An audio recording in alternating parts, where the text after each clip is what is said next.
श्री शिवाय नमस्तुभ्यम। 24 अगस्त सावन का अंतिम सोमवार। अब इस अंतिम सोमवार के दिन किए जाने वाले विशेष उपाय, साथ ही में ये नया उपाय जरूर करें। तो आपको करना कैसे ये उपाय, पूरी जानकारी इस वीडियो में हम आपको देने वाले हैं। वीडियो को लाइक कर दे, चैनल को सब्सक्राइब करके शेयर कर दे। तो सबसे पहले आपको कामना करनी है, पुत्र कामना या पुत्री कामना जो भी हो। वैसे तो दोनों में कोई अंतर नहीं होता है, फिर भी आपकी जो मन वांछित संतान है उसके लिए आपको ये उपाय करना है सावन के अंतिम सोमवार के दिन। कैसे करना है?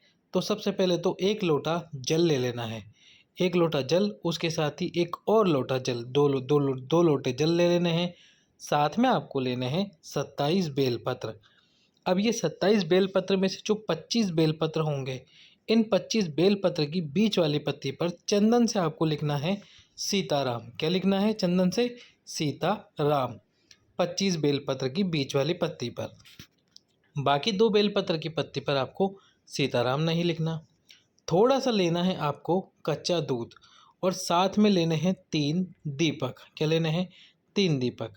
अब 3 दीपक में से 2 दीपक में आपको लगानी है लंबी बात, और एक दीपक में आपको लगानी है गोल बात। लंबी बात और गोल बात लगा लीजिए, और सभी दीपक में आपको थोड़े थोड़े काले तिल डालने हैं। क्या डालने हैं? थोड़े थोड़े काले तिल। अब सबसे पहले आपको जाना है भगवान शंकर के मंदिर में प्रदोष काल में।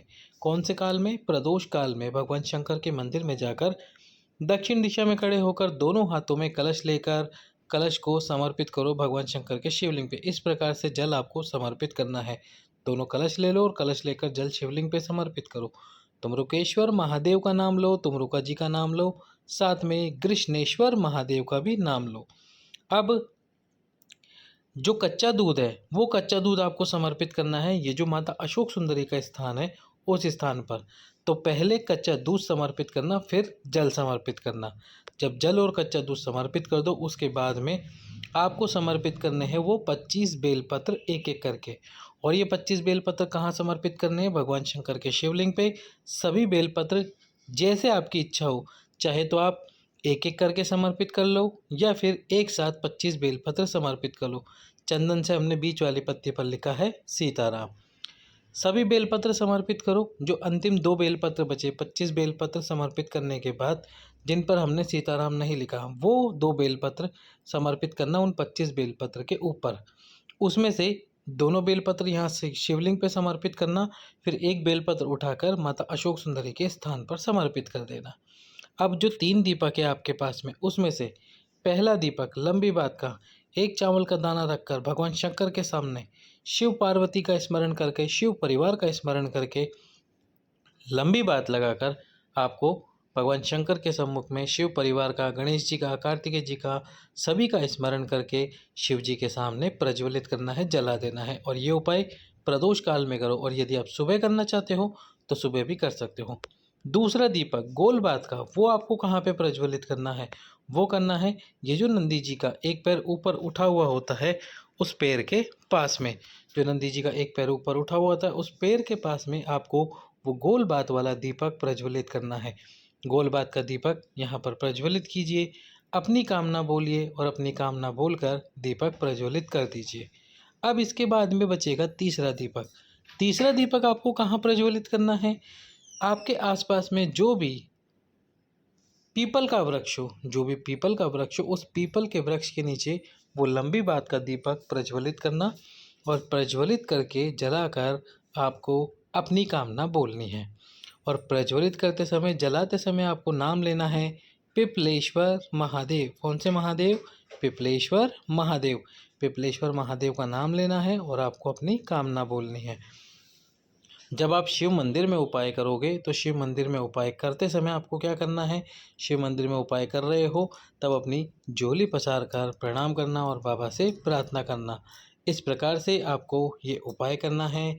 ये उपाय आप सोमवार, यानी कि जो अंतिम सोमवार पड़ रहा है सावन का, उस दिन करें, बाबा से कामना करें। ये हो गया उपाय। अगले उपाय की तरफ चलते हैं। अगला जो उपाय है वह है विशेष मनोकामना पूर्ति उपाय।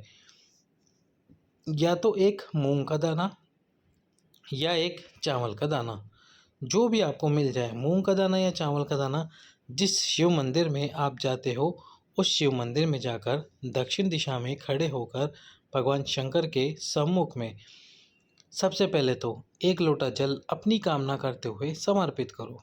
इसके बाद में जो भी आपके पास में है, मूंग का दाना या चावल का दाना, वो माता अशोक सुंदरी के स्थान पर समर्पित करो अपनी कामना करके। अपनी कामना करो और अपनी कामना करके उपाय करो। जो भी आपकी कामना है उसके लिए सावन के अंतिम सोमवार के दिन इस उपाय को अवश्य रूप से कीजिए। अगला उपाय ये एक जानकारी है, यदि आपने 2 कलश जल का नियम धारण करा है और 2 कलश जल आप समर्पित कर रहे हैं भगवान शंकर को, तो अब समय आ गया है कि जो 2 कलश जल है उसका हमको उद्यापन करना है। अब उद्यापन कैसे करना है? तो अंतिम सोमवार को सावन के या फिर सावन के अंतिम दिन आपको ये कार्य करना है। करना क्या है? जो 2 कलश जल आप लेकर जाते हैं उन दोनों कलश में एक एक गुलाब का पुष्प या गुलाब की पंखड़ी या गुलाब जल या थोड़ा सा इत्र, ये 3-4 में से कोई भी एक वस्तु आपको डालनी है। या तो फूल डाल दो या फूल की पंखुड़ी डाल दो या फिर इत्र डाल दो या गुलाब जल की 2-3 बूंदें डाल दो। अब इन दोनों कलश से जल समर्पित करो और बाबा से प्रार्थना करो कि आपने जिस मनोकामना के लिए इस नियम को धारण करा था, आपकी वह मनोकामना शीघ्र अतिशीघ्र पूर्ण हो। ये आप कर सकते हो या तो सावन के अंतिम दिन या फिर कल जो सावन का अंतिम सोमवार आ रहा है उस दिन।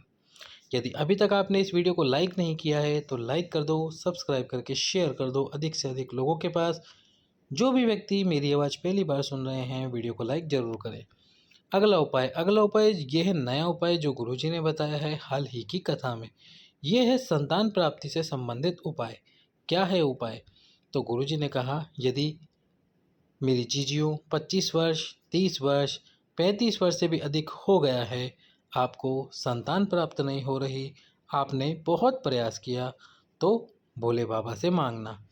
दिल से मांगना, भोले बाबा देंगे ज़रूर। करना क्या है?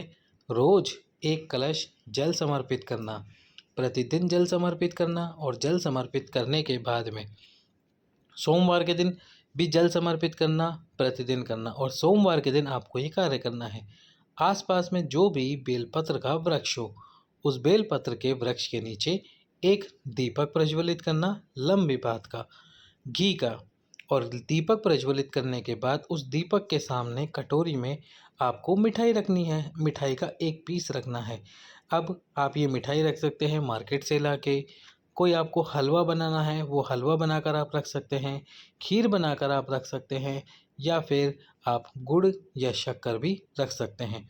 गुड़ या शक्कर रख दीजिए या मिश्री भी रख दीजिए। तो ये सभी वस्तुएं रखकर इनमें से कोई भी एक वस्तु रखनी है, या तो खीर या गुड़ या मिठाई, हलवा या फिर कुछ भी मीठा रखकर दीपक प्रज्वलित करो। पति और पत्नी दोनों उसी बेलपत्री के वृक्ष के नीचे बैठकर जो भी आपने वस्तु रखी है उस वस्तु का सेवन कीजिए, यानी कि उस वस्तु को जो भी मीठा आपने रखा है उसका सेवन कीजिए, उसको ग्रहण कीजिए, सेवन कीजिए। और जब तक दीपक प्रज्वलित रहे उतनी ही देर में आपको उस वस्तु को खा लेना है जो भी आपने मिठाई स्वरूप रखा है। बाबा से प्रार्थना करनी है, झोली पसार कर आपको बाबा से संतान की कामना करनी है और शिव जी से संतान की कामना करते हुए मांगना जरूर कि हे भोलेनाथ मेरी गोद अवश्य ही भरो। प्रत्येक सोमवार को या तो प्रदोष काल में या सुबह ये कार्य करो। बाबा को एक लोटा जल प्रतिदिन तुमरुकेश्वर महादेव के नाम से समर्पित करो। उपाय करो, वीडियो को लाइक करो, चैनल सब्सक्राइब करो। सभी भक्तों को श्री शिवाय नमस्तुभ्यम। हर हर महादेव। ओम नमः शिवाय। जय महाकाल। सांब सदा शिव।